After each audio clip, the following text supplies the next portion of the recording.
Hello everyone, this is Shraddha and I welcome you all on my own kind of a YouTube channel जहाँ पे हम खूब सारी positivity और motivation से भरी बातें करते हैं।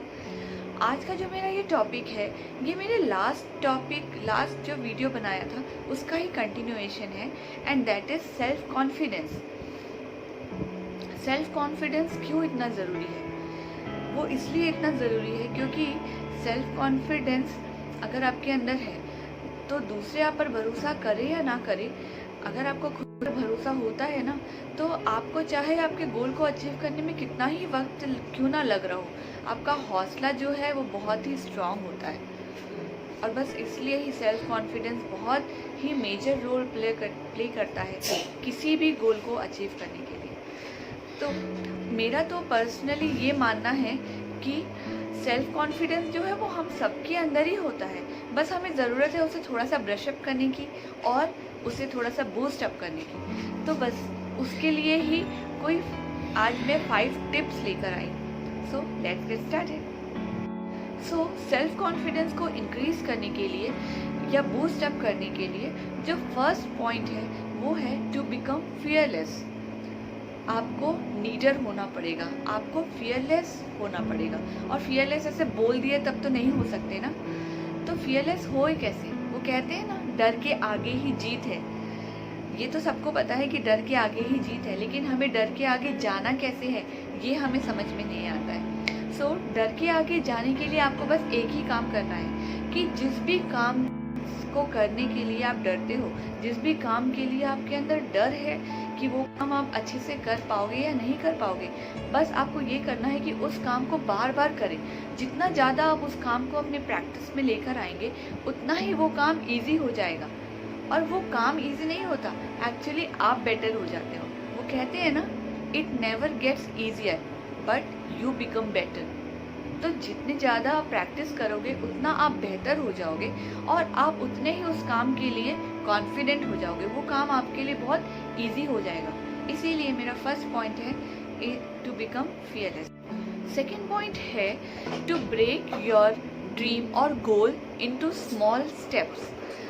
तो यहाँ पे आपको क्या करना है, देखो होता क्या है कि हमने अगर कोई बहुत बड़ा सपना देखा है तो कभी कभी हमारा दिमाग ही उस सपने की तरफ आगे बढ़ने के लिए इतना स्ट्रांग नहीं हो पाता। हम खुद ही अपनी एबिलिटीज़ पे डाउट करते हैं, हमें यकीन नहीं हो पाता कि हम इतने बड़े सपने को अचीव कर पाएंगे भी या नहीं। तो इसीलिए हमें उस सपने को छोटे छोटे स्टेप्स में ब्रेक कर देना है और स्टेप बाय स्टेप हमें अपने सपने की तरफ आगे बढ़ना चाहिए।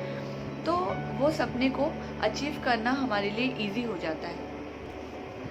इसके लिए हम इसको एग्जाम्पल से समझ सकते हैं कि मान लो एक फॉगी डे है, बहुत ज़्यादा कोहरा है, बहुत ही ज़्यादा फॉग है। तो अगर और आपको कोई डेस्टिनेशन पर पहुंचना है, आप रोड पर हो और आपको डेस्टिनेशन पर पहुंचना है, तो आपके अंदर बिल्कुल भी कॉन्फिडेंस नहीं आएगा उस पॉइंट पे खड़े होकर उस डेस्टिनेशन तक पहुंचने का। लेकिन जैसे जैसे हम उस डायरेक्शन में आगे बढ़ते जाते हैं तो जो फॉग है वो हटता जाता है। वो धीरे धीरे करके जैसे जैसे हम आगे बढ़ते जाते हैं तो फॉग जो है वो हमें कम दिखने लगता है जितना हम पास पहुंचते जाते हैं। तो बस उसी तरह से हमें अपने गोल को भी लेकर चलना है कि उसे हमें छोटे छोटे स्टेप्स में बांट देना है।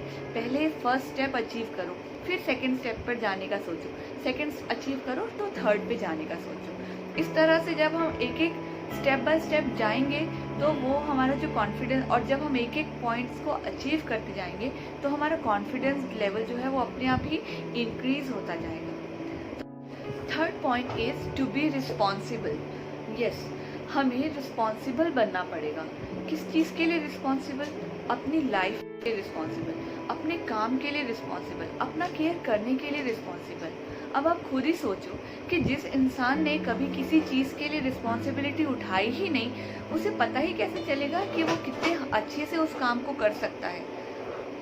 और जब उसे पता ही नहीं तो फिर उसके अंदर कॉन्फिडेंस तो लैक करेगा ही। तो अगर आपको अपने कॉन्फिडेंस को इंक्रीज करना है तो आप ज़्यादा से ज़्यादा चीज़ों की रिस्पॉन्सिबिलिटी लेना स्टार्ट करो, ज़्यादा से ज़्यादा काम को अपने हाथों पर लेना शुरू करो और फिर उस काम को करो। देखना कैसे कॉन्फिडेंस इंक्रीज होता है। डेली रूटीन के जो काम है आप वहाँ से शुरू करो। आप डेली रूटीन के जितने ज़्यादा से ज़्यादा काम हो सकते हैं उसको अपनी रिस्पॉन्सिबिलिटी समझकर अपने हाथ पर लेकर उन कामों को करो। ठीक है, ये बहुत ही अच्छा सा ट्रिक है। Fourth point is don't afraid from failures. Yes, एक बात है ना, पक्की कर लो, मान लो एकदम अंदर तक कि फेलियर जैसी कोई चीज़ होती ही नहीं है। या तो हम उस फेलियर से, उस एक्सपीरियंस से कुछ नया सीख जाते हैं, या तो हम जीत जाते हैं। ठीक है, हारना जैसे कोई चीज़ होती ही नहीं है। या तो हम सीखते हैं या तो हम जीतते हैं। ठीक है, अगर हम नहीं जीत पाएंगे किसी काम में, अगर हम सक्सेसफुल नहीं हो पाएंगे तो क्या हुआ, उस एक्सपीरियंस से हम कुछ ना कुछ लर्न ज़रूर कर पाएंगे। ठीक है, so this is the fourth point, never ever afraid from any failure. And the last point is always be open and learn new things. Yes, जितना हो सके, जहाँ से हो सके नॉलेज लेते रहो। अब आप खुद सोचो, कॉन्फिडेंस लैक कब करता है? जब हम किसी भी एरिया के बारे में या किसी भी चीज़ के बारे में पूरी तरह से नॉलेज नहीं रखते हैं, तभी हमें हमारे अंदर कॉन्फिडेंस लैक करता है ना। तो इसीलिए हर पल हमेशा रेडी रहो कुछ ना कुछ नया लर्न करने के लिए। और लर्न करने के लिए, नॉलेज लेने के लिए ये बिल्कुल भी ज़रूरी नहीं है कि कोई आप क्लास अटेंड करोगे, कोई कोर्स लोगे, कोई कोर्स ज्वाइन करोगे तभी ही नॉलेजेबल बनोगे, बिल्कुल भी नहीं। आप एक छोटे बच्चे से भी बहुत कुछ सीख सकते हो। आप किसी से भी, आप राह चलते इंसान से भी सीख सकते हो। बस आपको अपने इसको ओपन रखना है। जितना आप अपने दिमाग को खुला रखोगे, ओपन रखोगे, उतनी नई चीज़ों को लर्न करने के लिए, अडॉप्ट करने के लिए रेडी रहोगे। इसीलिए always be open and ready to learn new things. So these are the 5 points which I feel plays a very important role in boosting your self confidence. इनको आप अपने डेली रूटीन के life में implement करो और फिर खुद ही feel करोगे कि कितना डिफरेंस आ रहा है आपके अंदर। ठीक है, so be happy, be confident. Okay, चलो बाय बाय, टेक केयर।